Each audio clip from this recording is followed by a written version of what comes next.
दोस्तों, आज जो कहानी हम आपको सुनाने जा रहे हैं यह बड़ी ही ज्ञानवर्धक कहानी है। इस कहानी को अंत तक जरूर सुनें और अगर चैनल पर नए हैं तो चैनल को सब्सक्राइब जरूर कर लें। यह कहानी है एक कौवे की, जो कौवा अपने काले रंग से बड़ा ही दुखी रहता था। एक दिन कौवा अत्यंत दुखी होकर एक पेड़ के ऊपर बैठा था। वह सोच रहा था कि मैं कितना अभाग्यशाली हूँ, मुझे ईश्वर ने कैसा रंग दे दिया है। तभी नीचे से एक साधु महाराज जा रहे थे कि कौवे के आंखों से आंसू का बूंद टपका और आकर साधु महाराज के ऊपर पड़ा। साधु महाराज ऊपर देखे तो एक कौवा बैठा रो रहा है। वह बोले, क्यों रो रहे हो कौवे? तो कौवा बोला कि हे महाराज, मैं बड़ा ही अभाग्यशाली हूँ, मुझे ईश्वर ने कैसा रंग दे दिया है। तो बाबा बोले कि मैं बड़ा ही सिद्ध हूँ, मैं आपको जो बनना चाहो सो बना सकता हूँ, बताओ आपको कैसा बनना है। तो कौवा बड़ा ही सोच विचार में पड़ गया।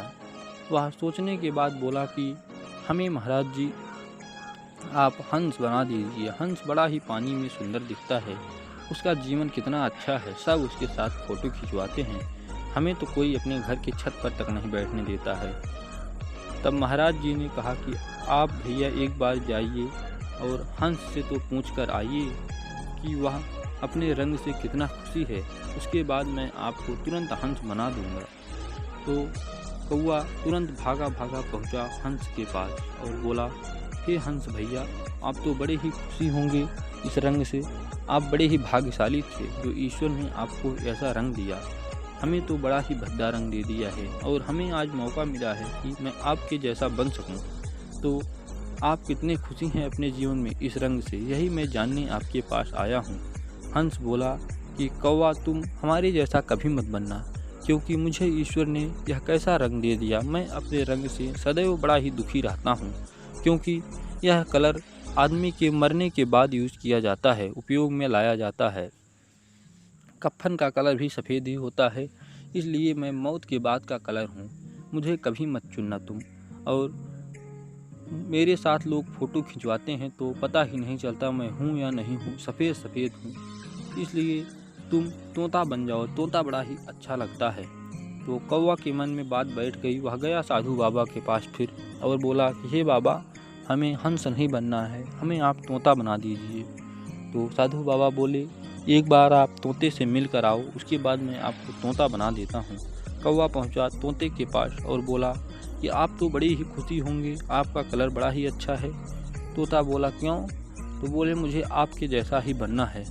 वह बोला कि तुम हमारे जैसा कभी मत बनना, मैं बड़ा ही दुखी रहता हूँ, मेरे कलर की वजह से लोग मुझे पिंजरे में बंद करके रखते हैं, पेड़ पर बैठा हूँ तो पता भी नहीं चलता मैं हूँ या नहीं हूँ, हरा हरा। आप मोर के जैसा बन जाइए, और मोर बड़ा ही सुंदर दिखता है। तो कौवा सोचा, यह सही बोल रहा है, मुझे भी मोर बड़ा ही अच्छा लगता है, लोग मोर को दाना खिलाते हैं, मैं मोर ही बन जाता हूँ। वह फिर पहुँचा साधु बाबा के पास और बोला कि हे बाबा, आप मुझे मोर बना दीजिए, मोर बड़ा ही सुंदर दिखता है। तो साधु बाबा हंसे और हंसकर बोले कि हे कौवा भैया, एक बार आप जाइए मोर से तो मिलकर आइए कि वह अपने रंग से कितना खुश है। कौवा फिर गया मोर के पास। वह बोला कि आप तो अपने रंग से बड़े ही खुशी होंगे, मुझे आप ही बोला कि मुझे तो आप ही के जैसे बनना है।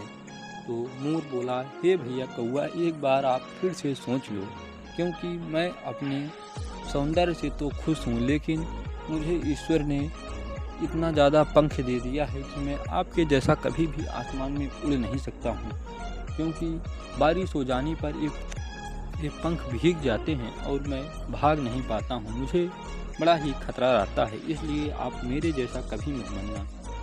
कौवा बड़े ही सोच में पड़ जाता है और अंत में दुखी होकर फिर वह साधु बाबा के पास पहुँचता है और बोलता है, हे बाबा, मैंने बड़ी भारी भूल किया, मैं अपना मूल्य नहीं समझ पाया, मैं जैसा हूँ बहुत अच्छा हूँ।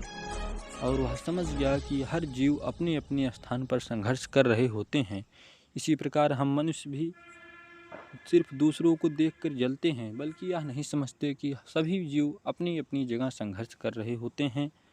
सबके जीवन में कठिनाइयाँ आती हैं, इसलिए उन कठिनाइयों से लड़ते हुए हमको आगे बढ़ना चाहिए, ना कि हमें दुखी रहना चाहिए। अगर आपको यह कहानी अच्छी लगी तो यह चैनल सब्सक्राइब करके बेल आइकन का बटन ज़रूर दबाएं और वीडियो को लाइक करें, ज़्यादा से ज़्यादा शेयर करें।